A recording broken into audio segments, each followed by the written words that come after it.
Story 1. I was seeing this woman. We went out a few times a week for 2 months, and she seemed okay with things. But then I realized she never had any ideas for things for us to do, never called me first, and never took any initiative. I quit calling and never heard from her again. Story 2.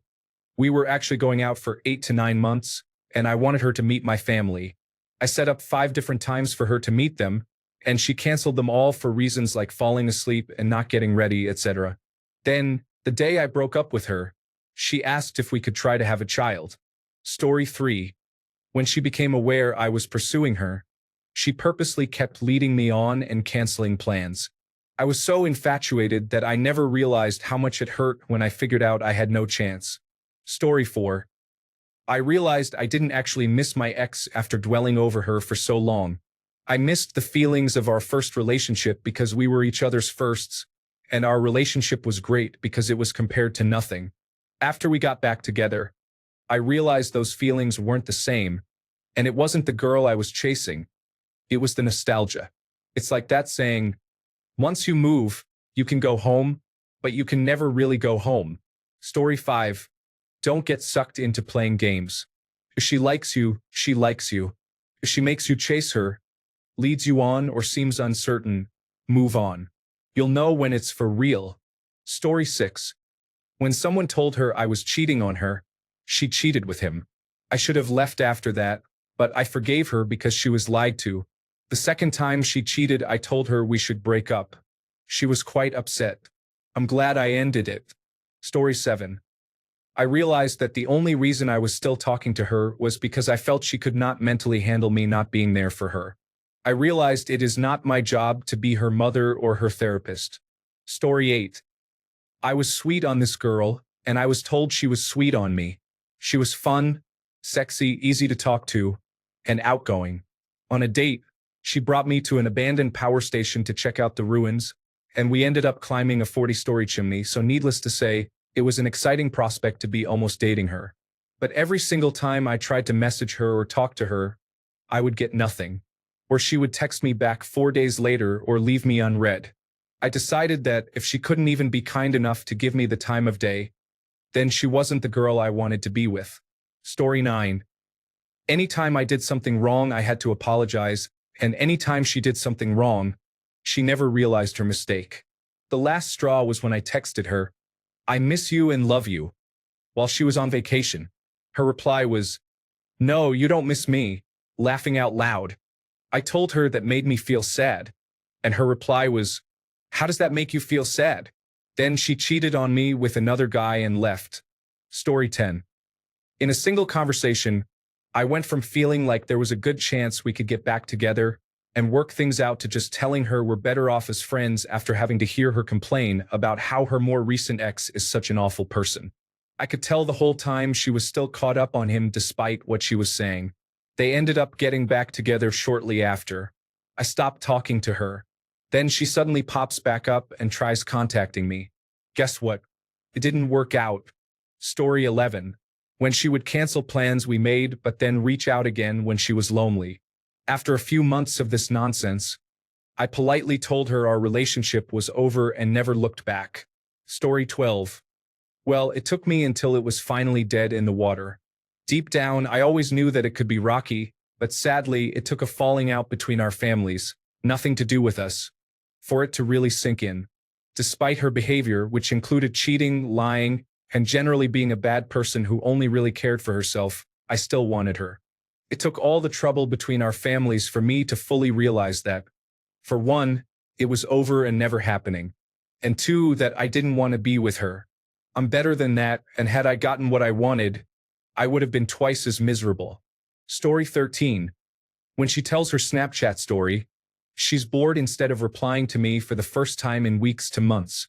Also, she's got a crush on someone who hates her. Story 14. I was in college when I met this girl. We met at a party. We texted for a few days and hung out a few times. Then someone told her I liked her. So she started ignoring me at parties and stopped replying to my texts. She used to only text me whenever she needed something or wanted me to buy her something. I did this for about a year and thought I had a chance. Then one night, I saw her with her friends. Went up to say hi, and she completely ignored me and talked to me like she didn't know me. That was it. I stopped replying to her texts. It was hard, but forget it. She wasn't worth it. Story 15. When we were driving home after she had joined me at a friend's wedding, the entire night we were mistaken for a couple because she was hugging me, kissing me, and the chemistry, as it had been for 3 months at that point, was pretty amazing. She then said how she still saw us as just good friends, thought we weren't right for each other, but didn't mind where we were at. I did. I hated that I was practically dating somebody who at first had all this interest but seemed to keep backing off from real commitment. That night, I decided I would start backing away because I was literally losing sleep over something that, to her, was only a really good friends with benefits situation and would never be anything more. Story 16. When we talked about things, nothing changed on her end. She expected the stars from me, but I couldn't get the bare minimum from her, unfortunately. Story 17. Everyone has stories of chasing, and so do I, but that's not very interesting. In general, I'll make my attempt and stop there. If the girl says she has a boyfriend, or it's a difficult time in her life, or she isn't ready yet, I don't even bother. It's all just ways to say no without saying no. It doesn't stop me from flirting, though. Story 18. When she doesn't ask you anything about yourself, wasn't divorced as long as she let on, only texts you randomly to come over and have sex, tells you to leave along with everyone else in the world, then doesn't respond to your texts for months. Story 19. I can't say the girl, since there are several, but generally all of them, I stopped pursuing at one point or another when I started getting the feeling that they were either just leading me on or I didn't feel the relationship was going to amount to anything. In all of my long-term relationships, I was dating the girl within a month of meeting her. Other girls that I felt were leading me on or that the relationship was never going to amount to anything, we didn't get past the casual chat stage. After a couple of months, I would feel it just wasn't worth my time or effort anymore. Story 20. So my experience isn't necessarily dating, but I always considered myself as going after her. I actually got the girl and married her, my high school sweetheart, like a goddamn Disney fairy tale. There were lots of red flags looking back. I had a wonderful friend that was like a sister to me. Nothing romantic in the slightest, but my girl shut that down. Fast forward a few years and a lot of mental abuse and emotional expense later, I was driving home to my wife, and my heart was racing at every stop sign and every red light, constantly checking the clock because I knew that if I wasn't home on time, it was going to be a nightmare. Where were you? Why are you late? Who is she? Type stuff. I pulled into a parking lot and just broke down, then circled back to, I deserve better than this. Boys, if you find yourself working more because you don't want to go home, constantly anxious about what you're in trouble for this time, it's time to go. We divorced, and a few years later, I found the right one. Can't wait to come home now. Story 21. When she leads you on, she wants to be chased because she likes the attention and thrill. Meanwhile, knowing full well she isn't interested and is texting other guys. She has blocked me on all social media and my phone.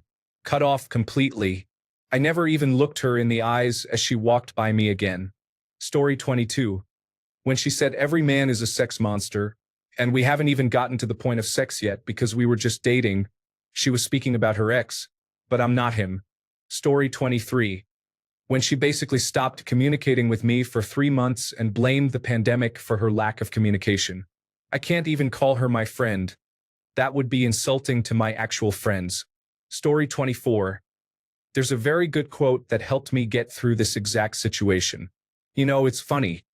When you look at someone through rose-colored glasses, all the red flags just look like flags. Wanda the Owl, BoJack Horseman. You need to look past your infatuation and realize whether the piece of the puzzle you're holding truly fits or whether you're simply forcing it to fit. Story 25. When I found out she cheated on her deployed girlfriend with a guy I worked with, she was now engaged to a guy who is in his mid-50s and has 2 kids. She is around 26 and last I heard, pregnant. Story 26. After reading the comments here, it only reaffirms my belief that you should always relieve yourself before pursuing a woman. Post-nut clarity is real, fellas. Story 27. Long story short, I had a friend who was head over heels in love with this girl. She would treat him like a slave and pretty much do everything except date him. She would call him up and ask him to drive her places, pay for meals, pay for her friends' meals, carry things, move furniture, and buy her things. Then one day he rightfully started taking antipsychotics, and his infatuation just disappeared. Story 28. When they just give you the runaround and dodge date invitations. I get why they do it. It's fine, rejection is rejection. However, when the entire time I've been nothing but kind and courteous, you can tell me no the first time I ask for a date, or if you sense I'm into you and you're not, you can say so. Save both of us the embarrassing dance. Story 29. I dated that girl for about a year in my case. She had zero ambitions in life about her career or anything else. Had an okay bachelor's degree but no intentions of using it to pursue something.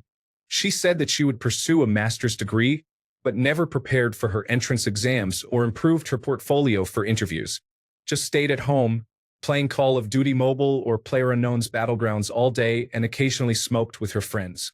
The conversations started feeling like a drag. Had a very entitled behavior due to being spoiled since childhood. Not her fault, to be honest. She was one of the sweetest people I have ever been with, but we just were not compatible probably. I broke up a few weeks back and still miss her, but I know it would not have amounted to anything. Story 30. We were dating for a few months when she said, "Sorry, I have to study for my exams. I can't hang out." I was on my first day out from the intensive care unit where I nearly died and was being transferred to the general hospital.